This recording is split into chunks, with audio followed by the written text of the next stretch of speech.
आज हम करने वाले हैं ग्रुप 16 एलिमेंट्स में ऑक्साइड्स। सिंपल ऑक्साइड्स करेंगे हम। सबसे पहले ऑक्साइड्स जान लेते हैं कि ऑक्साइड्स एक्चुअल में क्या होते हैं। तो मैं आपको बता दूं ऑक्साइड्स क्या होते हैं, क्योंकि जब तक आपको ऑक्साइड्स का नहीं पता होगा तो आप आगे कैसे करेंगे। तो ऑक्साइड्स क्या होते हैं? दे आर बाइनरी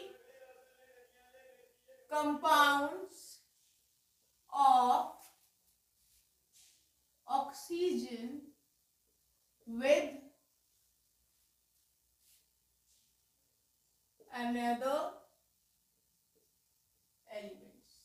जब ऑक्सीजन दूसरे एलिमेंट्स के साथ बाइनरी कंपाउंड्स बनाता है उसे हम बोलते हैं oxides.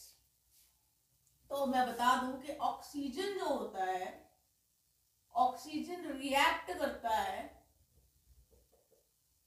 With most of the elements. ज्यादातर सभी एलिमेंट से ये रिएक्ट करता है। पीरियोडिक टेबल में प्रेजेंट ज्यादातर सभी एलिमेंट से रिएक्ट करता है। So oxygen react with most of the elements of the periodic table. लेकिन कुछ एक्सेप्शनल केसेस भी हैं जो ऑक्सीजन से रिएक्ट नहीं करते हैं।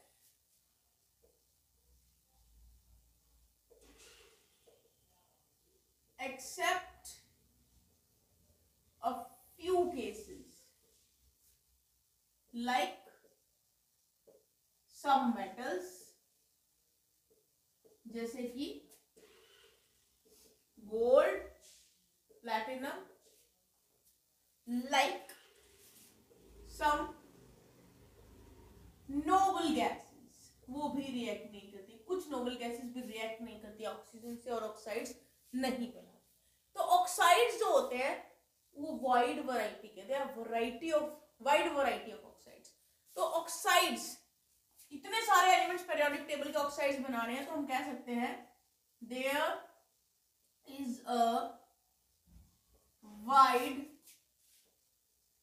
Variety of oxides in their nature में भी वैरायटी है और प्रॉपर्टीज में भी वैरायटी है।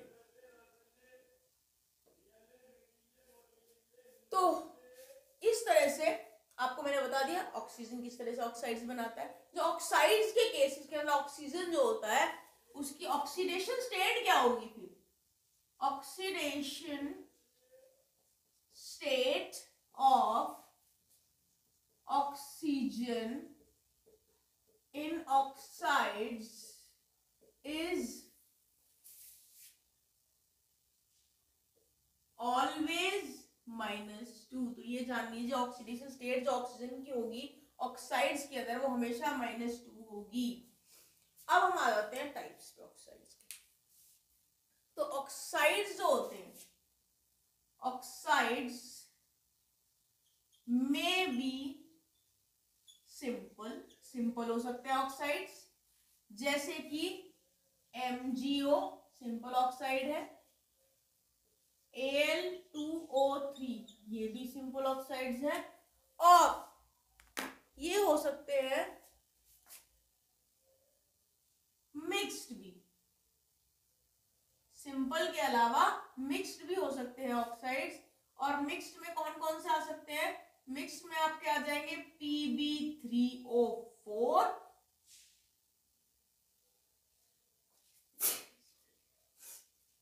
Fe3O4 etcetera.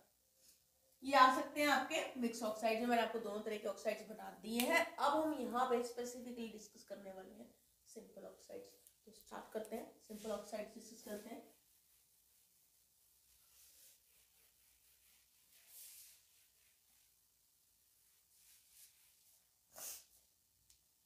सिंपल ऑक्साइड को स्टार्ट करते हुए मैं आपको बता दूं सिंपल ऑक्साइड्स 3 तरह के होते हैं।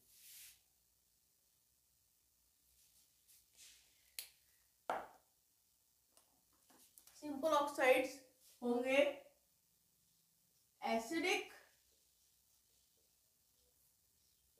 बेसिक, एसिडिक न्यूट्रल और बेसिक। ये तीन तरह के ऑक्साइड्स होते हैं, एसिडिक, बेसिक और न्यूट्रल। तीन तरह के ऑक्साइड्स होते हैं आपके सिंपल ऑक्साइड, तीन वैरायटी हो गई। इनफैक्ट एक और भी है, एम्फोटेरिक। ये चार तरह के हो गए आपके ऑक्साइड्स, चार, एसिडिक, बेसिक, एम्फोटेरिक और न्यूट्रल। इनको वन बाय वन हम डिस्कस करने वाले। तो सबसे पहले हम डिस्कस करेंगे एसिडिक ऑक्साइड। तो स्टार्ट करते हैं, एसिडिक ऑक्साइड डिस्कस करेंगे अब हम।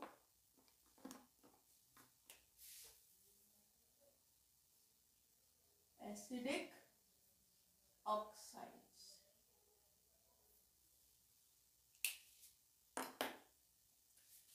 अब ये ऑक्साइड बनता कैसे, कौन सा ऑक्साइड एसिडिक होता है वो मैं बताती हूँ। An oxide which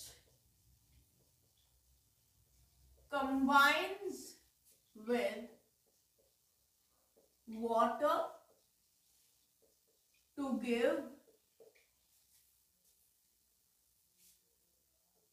an acid। ऐसा ऑक्साइड जो पानी के साथ मिलके एसिड दे वो होता है एसिडिक ऑक्साइड। एग्जांपल्स देखिए, SO2, Cl2O7, CO2, ये कुछ ऐसे ऑक्साइड्स हैं जो पानी के साथ मिलके एसिड देते हैं, ये वो ऑक्साइड्स। नाउ एग्जांपल मैंने आपको दे दिया, रिएक्शन भी बताती हूँ। जैसे कि SO2 अगर पानी के साथ रिएक्ट करेगा तो वो बनाएगा H2SO3, यह है सल्फ्यूरस एसिड, राइट। और मैं आपको एक चीज और बता दूं, only non metallic oxides reacts with water to give an acid। सिर्फ नॉन मेटलिक एसिड्स वाटर के साथ रिएक्ट करके एसिड देते हैं। उसके अलावा एक चीज और है, मेटल्स भी देते हैं। मेटल्स लेकिन in their higher oxidation state.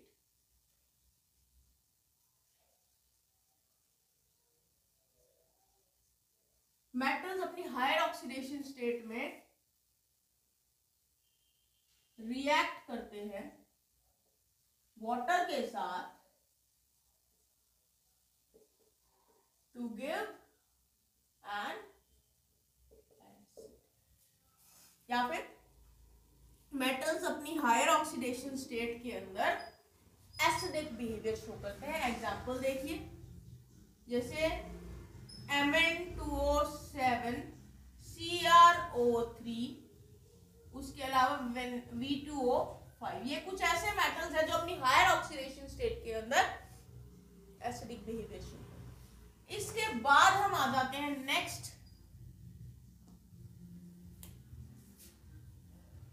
Basic oxides.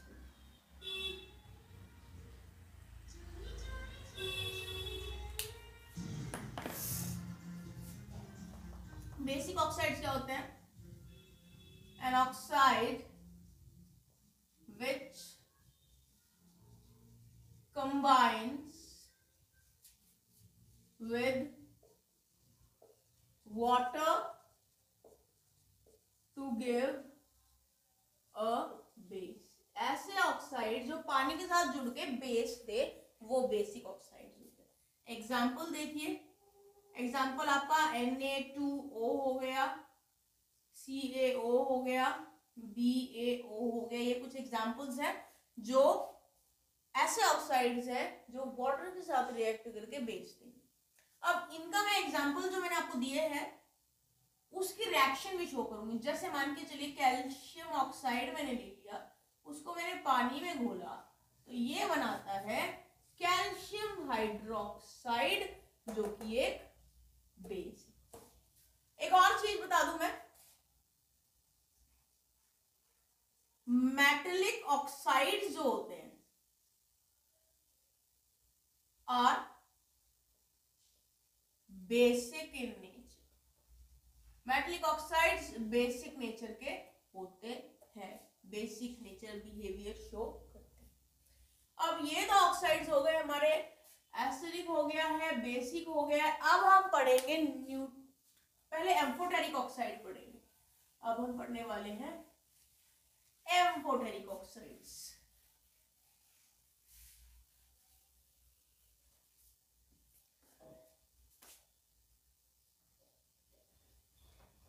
Amphoteric oxides हम पढ़ने वाले हैं।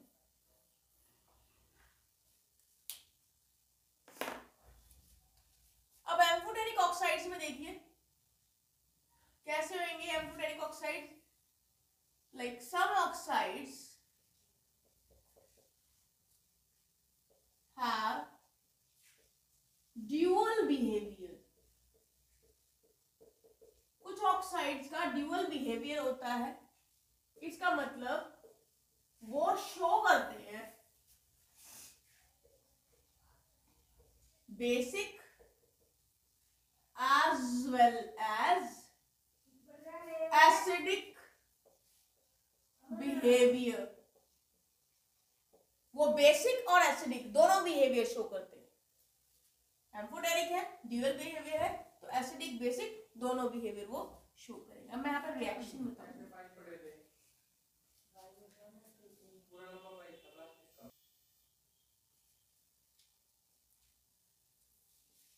They reacts with acids as well as bases। ये एसिड के साथ भी रिएक्ट करते हैं और बेसिस के साथ भी रिएक्ट करते हैं। एसिड के साथ ये बेसिक बिहेवियर शो करते हैं और बेस के साथ ये एसिडिक बिहेवियर शो करते हैं। एग्जांपल देखिए, Al2O3 एक एम्फोटेरिक ऑक्साइड है। अब इसकी रिएक्शन देखिए, Al2O3 HCl के साथ रिएक्ट करेगा, डाइल्यूट HCl के साथ, और बनाएगा 2LH2O6 2 पॉजिटिव और साथ में क्लोराइड आयन रिलीज। ये बन गया रिएक्टर प्रोडक्ट आपका। इसने रिएक्ट किया है एसिड के साथ, तो यहाँ पे ये बेसिक बिहेवियर शो कर रहा है। तो ये है एसिड, तो यहाँ पे ये बेस की तरह बिहेव करेगा। और रिएक्शन देखिए, Al2O3 रिएक्ट करेगा NaOH के साथ, बेस के साथ। अब ये एसिडिक बिहेवियर शो करेगा और ये बनाएगा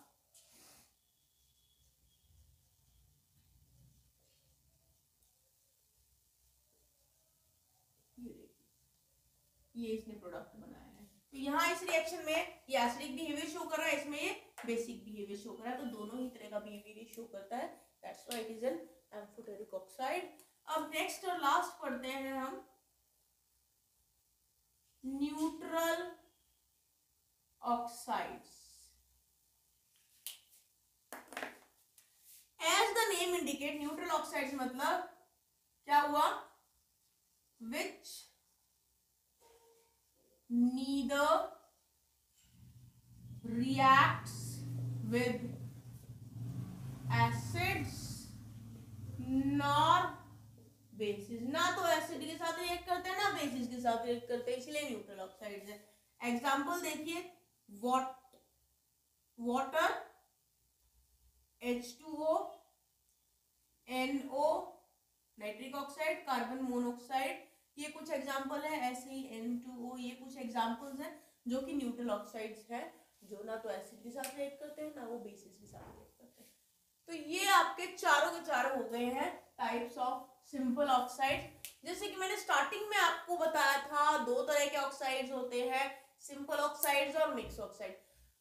जब मैंने मिक्स्ड ऑक्साइड का नाम ले ही दिया था तो मैं आपको बता देती हूँ, थोड़ा सा बता देती हूँ कि मिक्स्ड ऑक्साइड्स होते क्या है। हालांकि एनसीईआरटी में नहीं गिवन है, but as I have used this term और एनसीईआरटी में मिक्स ऑक्साइड टर्म लिखी हुई है, तो आपको पता होना चाहिए मिक्स्ड ऑक्साइड्स क्या होते हैं, which consist of two simple metal oxides with the metal in different oxidation states। अब मिक्स ऑक्साइड है तो ये मिक्सचर ही होगा। इस मिक्सचर में होते हैं दो simple oxide, simple metal oxide, जिनमें मेटल की अलग अलग ऑक्सीडेशन स्टेट्स होती है। और क्या होता है यहाँ पे, द मेटल ऑक्साइड्स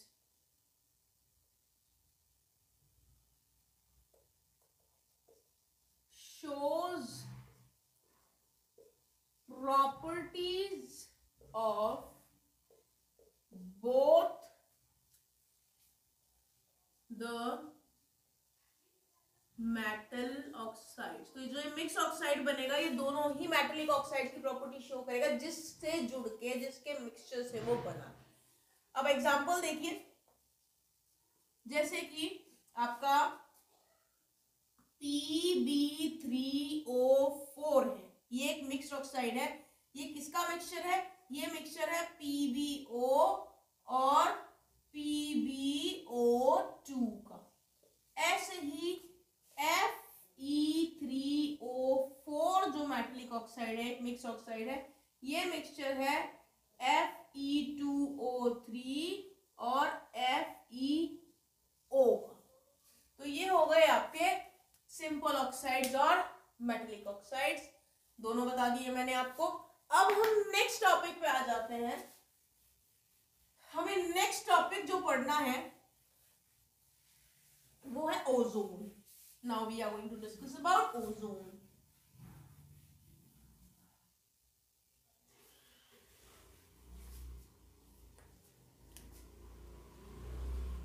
ओजोन क्या है, फॉर्मूला है इसका O3।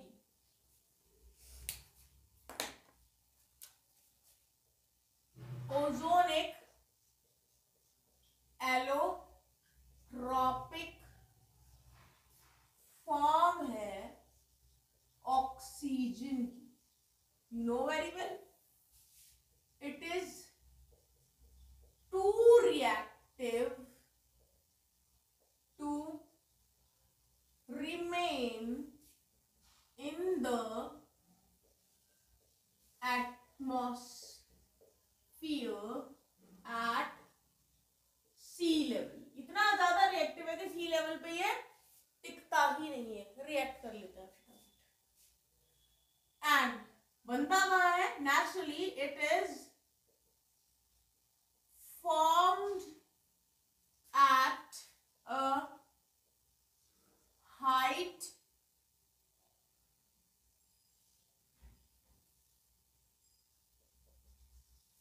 formed at a height of 20 kilometer from the atmospheric oxygen O2 in the presence of sunlight। ठीक है, ये 20 किलोमीटर ऊपर सी लेवल से ऊपर बनता है, एटमॉस्फेरिक ऑक्सीजन से बनता है, सनलाइट की प्रेजेंस में ये बनता है। और जो ओजोन है, ओजोन लेयर प्रोटेक्ट करता है अर्थ को फ्रॉम हार्मफुल यूवी रेडिएशन से प्रोटेक्ट करता है। ये थोड़ी सी इंफॉर्मेशन हो गई ओजोन के रिगार्डिंग। अब हम ओजोन की प्रिपरेशन करेंगे।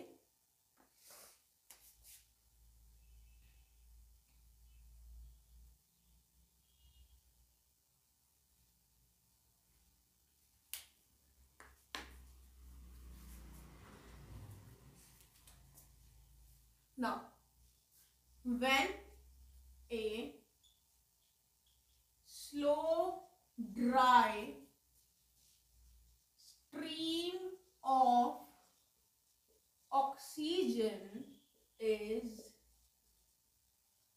passed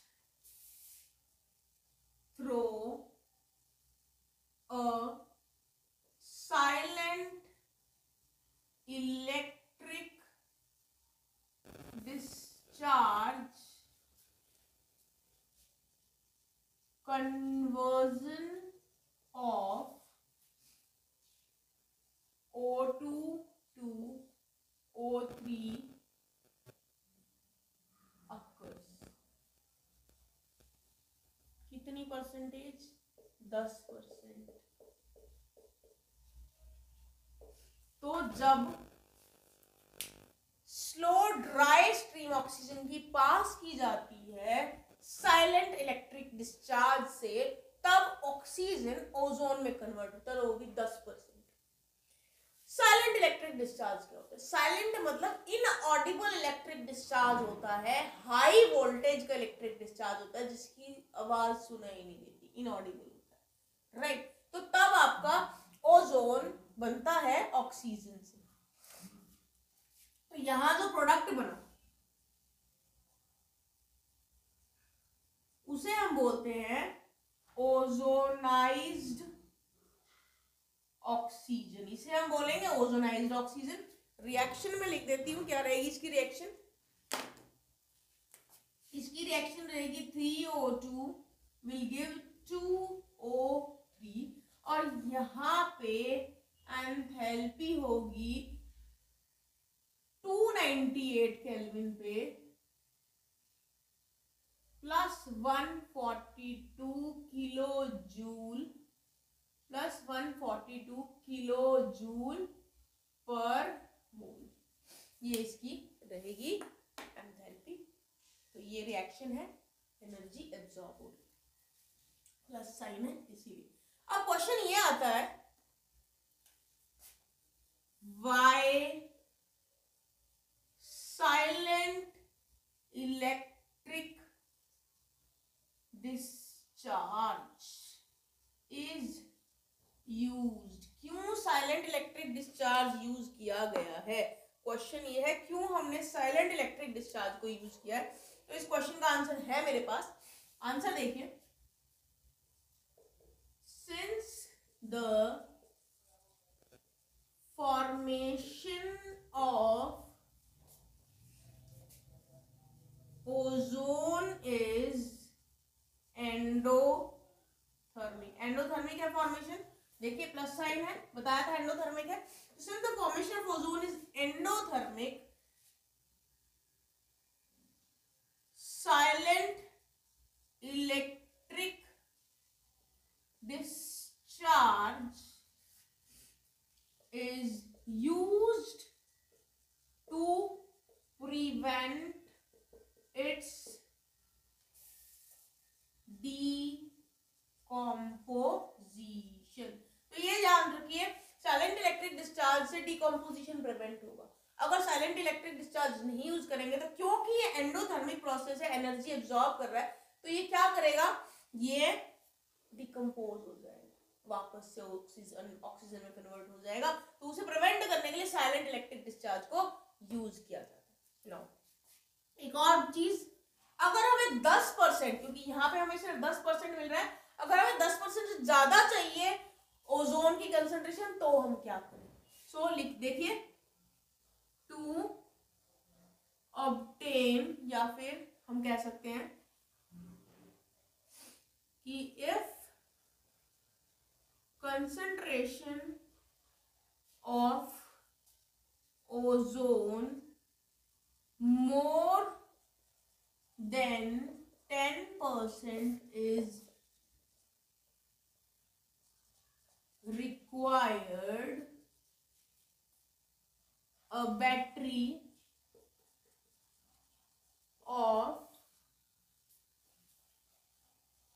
ozonizers is used and pure ozone can be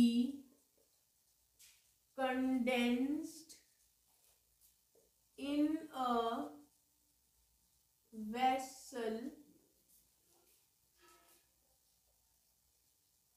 surrounded by liquid oxygen. तो अगर हमें 10% से ज्यादा चाहिए ओजोन तो क्या करेंगे, हम लेंगे बैटरी ऑफ ओजोनाइजर्स, ओजोनाइजर्स की बैटरी लेंगे, वहां हमें 10% ज्यादा ओजोन मिलेगी। तब हम वहां पे प्योर ओजोन को कंडेंस कर लेंगे वेसल के अंदर, और वो जो वेसल है उसके आसपास लिक्विड ऑक्सीजन होना चाहिए। तो ये हो गई आपकी प्रिपरेशन ओजोन की।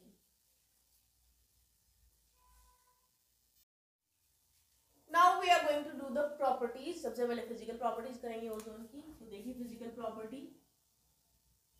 It is A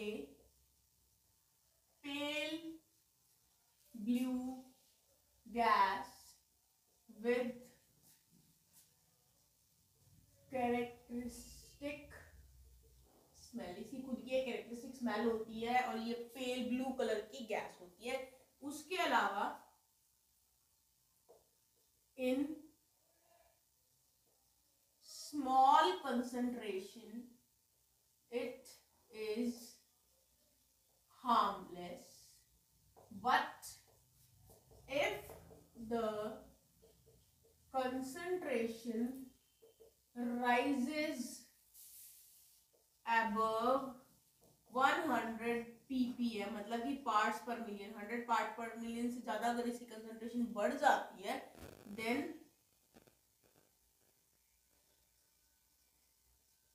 breathing becomes difficult, resulting in headache and nausea. What is nausea? Nausea is urge to vomit. तो अगर 100 ppm से ज्यादा इसकी कंसंट्रेशन बढ़ जाएगी, सांस लेने में दिक्कत आएगी, साथ में हेडेक भी होगा और नोजिया भी होगी, अर्ज टू वॉमिट भी होगी। आगे देखिए,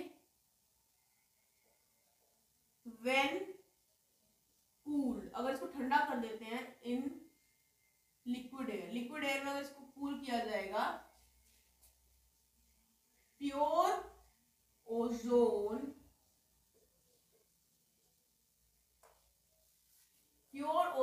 condenses to a deep blue liquid। Pure ozone deep blue colour का लिक्विड बना लेगा जब ये कंडेंस होगा, इसको कूल किया जाएगा लिक्विड एयर की प्रेजेंस में, तो प्योर डीप ब्लू कलर का लिक्विड बना लेगा। गैसेस फॉर्म में पेल ब्लू कलर का था, लिक्विड फॉर्म में डीप ब्लू कलर का हो जाएगा, जिसका बॉइलिंग पॉइंट होगा 161 केल्विन। एंड देन और कूलिंग करोगे, then to violet black solid, फिर ये वॉयलेट ब्लैक सॉलिड बना लेगा जिसका मेल्टिंग पॉइंट 80 केल्विन होगा। Now next point, it is 1.67 times heavier than air। इतना ज्यादा हैवियर है, इतनी ज्यादा हैवियर है ओजोन एयर से। फिर सॉलिबिलिटी की बात करते हैं, it is slightly soluble in water but readily dissolves in organic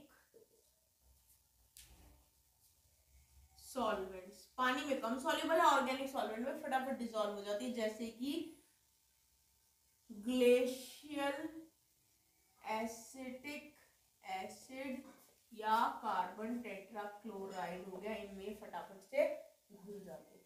तो ये हो गई इसकी फिजिकल प्रॉपर्टीज। अब हम इसकी केमिकल प्रॉपर्टीज करेंगे।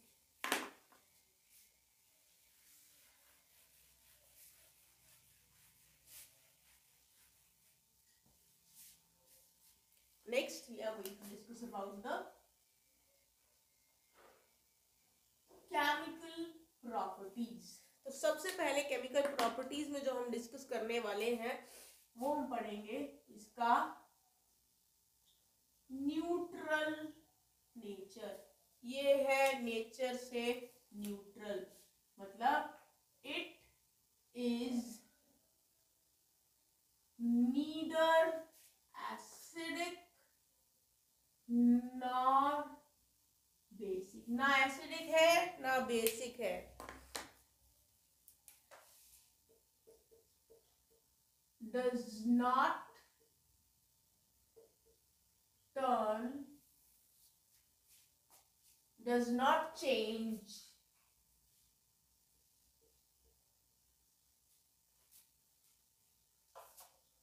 color of litmus. न्यूट्रल है तो ना तो रेड लिटमस को ब्लू करती है ना ब्लू लिटमस को रेड करती, क्योंकि ये है न्यूट्रल। नेक्स्ट देखिए पॉइंट डिकम्पोजिशन। इसकी डिकम्पोजिशन पढ़ेंगे नेक्स्ट हम। ये थर्मोडायनेमिकली हिसाब से अनस्टेबल है। थर्मोडायनेमिकली ये अनस्टेबल है। अब क्यों है ये थर्मोडायनेमिकली अनस्टेबल? और कंपेयर करें तो as compared to oxygen, oxygen के कंपैरेटिवली ओजोन थर्मोडायनेमिकली अनस्टेबल है। क्यों है? Since it's decomposition to oxygen O2 results in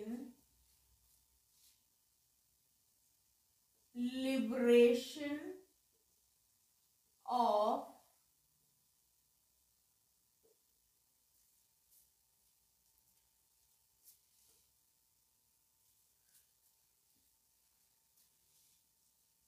large heat. जब ये डिकम्पोज होती है बहुत सारी हीट लिबरेट होती है, मतलब कि del H is equal to negative होता है और इंक्रीज इन एंट्रोपी। ऐसा करने से डेल S जो है वो पॉजिटिव हो जाता है, मतलब एंट्रोपी बढ़ जाती है। अब ये दो फैक्टर्स है। सो ये जो दो फैक्टर है ये एक दूसरे को रेनफोर्स करते हैं। देखिए the two factors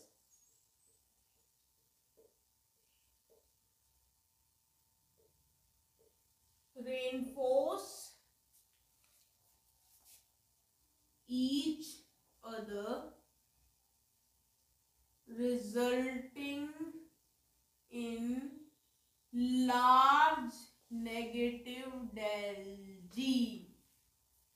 So at ordinary temperature O3 slowly changes to O2। ठीक है, तो देखिए मैं आपको एक बार फिर से समझा देती हूँ और बता देती हूँ। आपको याद होगा del G is equal to del H minus T del S होता है। ठीक है, इसने क्या कहा है कि जो थर्मोडायनेमिकली अनस्टेबल क्यों है, क्योंकि ये जो रिएक्शन है O3 gives O2 plus O वाली, ये रिएक्शन फिजिबल है इसीलिए ये अनस्टेबल है। अनस्टेबल है इसीलिए तो डिकम्पोज हो रहा है। इसने यही बात बोली। अब क्यों है ये फेवरेबल डिकम्पोजिशन? क्योंकि जब ये डिकम्पोज होके O2 बनाता है तो लार्ज हीट रिलीज होती है, जिसकी वजह से डेल H नेगेटिव। अब यहाँ पे डेल H मान के चलिए नेगेटिव हो जाता है। चलिए इसको नेगेटिव कर देते हैं, ये नेगेटिव हो गया। ठीक है, इंक्रीज हो रही है, मतलब डेल एस पॉजिटिव है। अगर डेल एस पॉजिटिव है तो ये वैल्यू भी यहाँ पे नेगेटिव रहेगी। तो ये देखिए माइनस माइनस प्लस हो रहा है, लेकिन साइन माइनस का ही आ रहा है, जिसकी वजह से लार्ज वैल्यू आ रही है नेगेटिव डेल जी की। इट मींस ये रिएक्शन थर्मोडायनेमिकली फीजिबल है, और इस रिएक्शन के थर्मोडायनेमिकली फीजिबल होने की वजह से ओजोन थर्मोडायनेमिकली अनस्टेबल हो गया, क्योंकि वो डिकम्पोज हो रहा है। तो इसलिए ऑर्डिनरी टेम्परेचर पे ओजोन स्लोली स्लोली चेंज होके ऑक्सीजन में डिकम्पोज हो जाता है। तो ये इसकी डिकम्पोजिशन रिएक्शन होगी। नेक्स्ट डिस्कस करते हैं next point, point number 3, chemical property number 3 discuss करेंगे।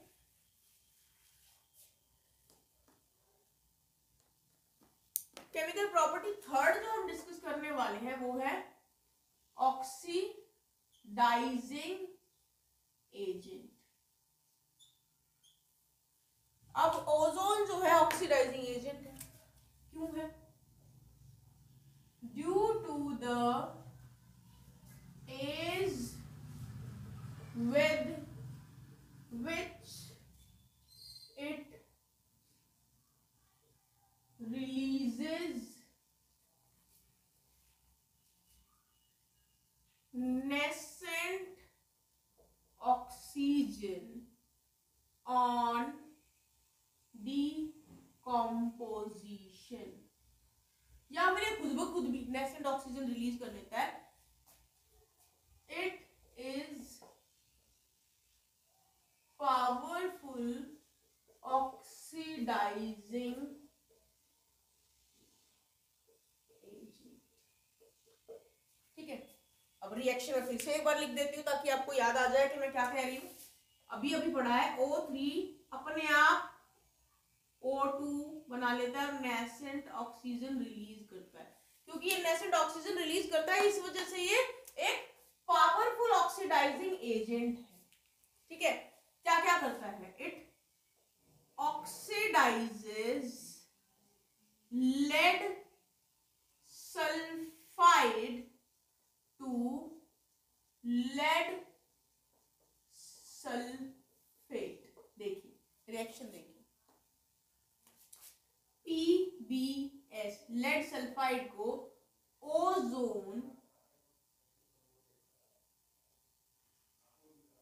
चेंज कर रहा है PbSO4 में, साथ में ऑक्सीजन रिलीज हो रही है। उसके अलावा ये ऑक्सीडाइज करता है आयोडाइड को आयोडीन में। इसकी रिएक्शन देखिए, आयोडाइड आयन को ओजोन रिलीज करेगा आयोडीन में, साथ में रिलीज होगा आपका ऑक्सीजन। ठीक है, पीबीएस को PbSO4 में कन्वर्ट कर दिया, आयोडाइड को इसने आयोडीन में कन्वर्ट कर दिया। तो ये रिएक्शंस आपकी शो करें किस तरह से ये ऑक्सीडाइजिंग एजेंट की तरह काम करता है। फिर एक और पॉइंट मैं आपको यहाँ पे बता दूं, when O3 ozone reacts with an excess of Ki solution buffered with a borate buffer जिसका pH वैल्यू है 9.2। यहाँ पे आयोडीन लिबरेट होगा, iodine is liberated,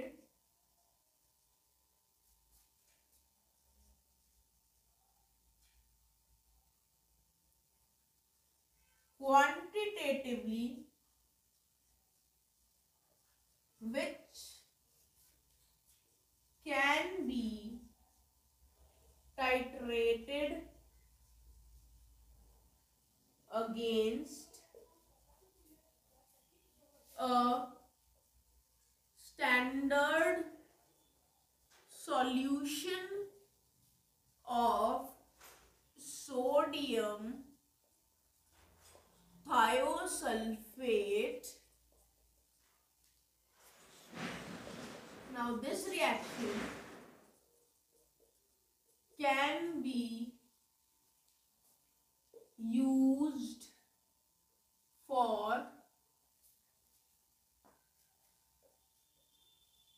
quantitative estimation of O3। तो ये देखिए यहां पर ओजोन जो है रिएक्ट करता है Ki सॉल्यूशन से, एक्सेस ऑफ Ki सॉल्यूशन से। अगर इस सॉल्यूशन को बफर किया जाएगा उसमें बोरेट बफर से, मतलब एक बफर सॉल्यूशन क्या होता है जिसमें थोड़े से एसिड या बेस डालने से पीएच में कोई चेंज नहीं आता है। तो अगर इस सॉल्यूशन को Ki सॉल्यूशन को बोरेट बफर ऐड कर दिया जाए इसके अंदर जिसका पीएच 9.2 है, तो आयोडीन लिबरेट होगी, क्योंकि यहाँ पे हमने बताया आयोडाइड आयोडीन में कन्वर्ट होता है, तो आयोडीन लिबरेट होगी। तो इस रिएक्शन को टाइट्रेट की, मतलब इस मिक्सचर को टाइट्रेट किया जा सकता है सोडियम स्टैंडर्ड सॉल्यूशन से सोडियम थायोसल्फेट के साथ। तो इसकी टाइट्रेशन करेंगे तो ये टाइट्रेशन जो है ये यूज की जा सकती है ओजोन की एस्टिमेशन के लिए। तो ओजोन की एस्टिमेशन के लिए अगर कुछ पूछ लिया जाए कि how ozone can be estimated, तो ये सारा आप लिख सकते हो कि Ki सॉल्यूशन को बफर बोरेट बफर के साथ जो है उस मिक्सचर के साथ टाइट्रेट किया जाए स्टैंडर्ड सॉल्यूशन से सोडियम थायोसल्फेट के, तो एस्टिमेशन किया जा सकता है ओजोन का। So this was about the chemical properties. अब यहाँ पे मैं कुछ थ्रेड्स बताऊंगी ओजोन के लिए। क्या थ्रेड्स है वो केमिकल प्रॉपर्टीज के ही अंडर आ जाएंगे क्योंकि वहां पे रिएक्शंस ही है, बट हमें पता होना चाहिए कि वो रिएक्शंस थ्रेड के बारे में इंफॉर्मेशन देते हैं कि क्या थ्रेड्स है हमारी ओजोन लेयर को जो अपर एटमॉस्फेयर में प्रेजेंट है और हमें बचाए हुए है यूवी रेडिएशन से। So now we are going to discuss the threats. तो देखिए सबसे पहले nitrogen oxides, particularly NO, nitric oxide, combines rapidly with O3। तो नाइट्रोजन ऑक्साइड जैसे कि पर्टिकुलरली नाइट्रिक ऑक्साइड है वो फटाफट से कंबाइन करते हैं ओजोन के साथ, एंड देयर इज, इसी वजह से पॉसिबिलिटी है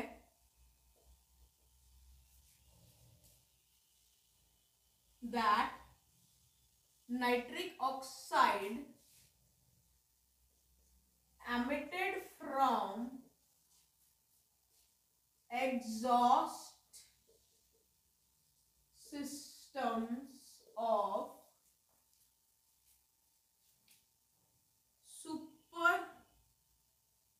supersonic jet aeroplanes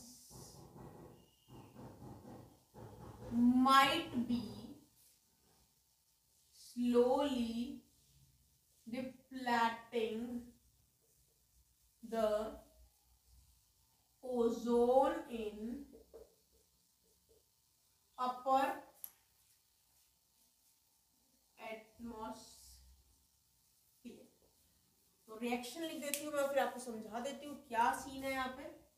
NO3 के साथ रिएक्ट करके NO2 बनाएगा और ऑक्सीजन रिलीज हो जाएगा। तो देखिए जरा, जो नाइट्रोजन ऑक्साइड स्पेशली NO की बात इसलिए की गई है क्योंकि जो हमारे जेट एरोप्लेन होते हैं, सुपरसोनिक जेट एरोप्लेन होते हैं, उनके एग्जॉस्ट सिस्टम से एमिट होती है NO, और ऊपर एटमॉस्फेयर में, अपर एटमॉस्फेयर में ये NO अगर चली जाएगी, रिलीज हो जाएगी, तो वो NO हमारी ओजोन लेयर में प्रेजेंट ओजोन के साथ रिएक्ट करेगी और ये रिएक्शन कैरी आउट होगी। इन शॉर्ट वहां से ओजोन स्लोली ऑक्सीजन में कन्वर्ट हो जाएगी, डिप्लेक्ट हो जाएगी। तो ये हमारे लिए एक थ्रेट है हमारी ओजोन लेयर के लिए। और ओजोन लेयर का थ्रेट आपको पता ही है, हमारी ओजोन लेयर अगर हट जाती है तो वहां से हार्मफुल रेडिएशन, यूवी रेडिएशन हमारी अर्थ पे आएगी और हमारे लिए बहुत सीरियस प्रॉब्लम्स क्रिएट कर सकती है। उसके अलावा एक और थ्रेट है, another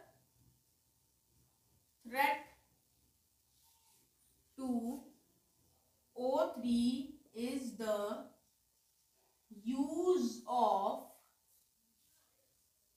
ferrons which are used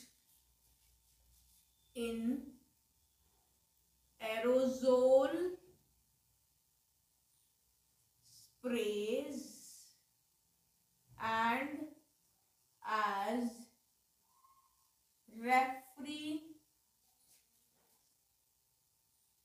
refrigerants. तो ये देखिए ये एक और थ्रेट है हमारी ओजोन लेयर के लिए, फेरॉन्स, जो कि रेफ्रिजरेशन में और एरोसोल स्प्रे में यूज होता है। ये भी हमारी ओजोन को थ्रेट कॉज करता है।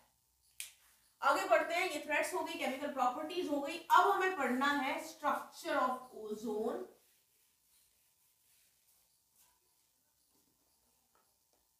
प्रॉपर्टीज हो गई हैं। Now we are going to discuss about the structure.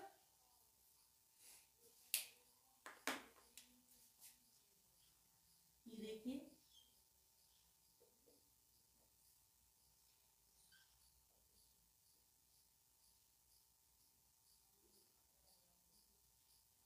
ये ओजोन का स्ट्रक्चर है। ये दो कैनोनिकल फॉर्म्स में प्रेजेंट होता है।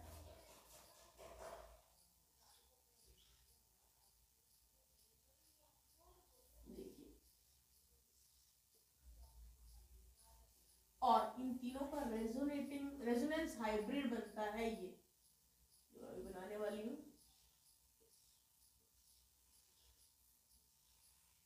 यहाँ पर दोनों बॉन्ड्स पे पार्शियल डबल बॉन्ड कैरेक्टर आ जाता है, क्योंकि ये रेजोनेट होता रहता है। और यहाँ इसमें ये बॉन्ड एंगल है 117 डिग्री, और ये बॉन्ड लेंथ इसकी है दोनों 128 पिकोमीटर, ये भी 128 पिकोमीटर। तो ये बात हो गई स्ट्रक्चर की। अब हम बात करेंगे यूजेस ऑफ ओजोन, कहाँ काम आता है ओजोन। ये काम आता है as a germicide, disinfectant and for sterilizing water।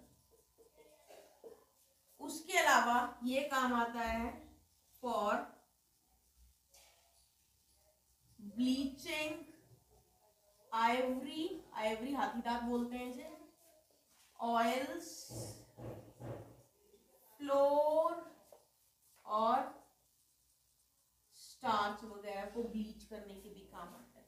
उसके अलावा ये है ऑक्सीडाइजिंग एजेंट, ऑक्सीडाइजिंग एजेंट की तरह काम करता है इन मैन्युफैक्चर ऑफ पोटेशियम परमैंगनेट। ये हो गई ओजोन, स्ट्रक्चर भी कर लिए, यूजेस भी कर लिए। This was all about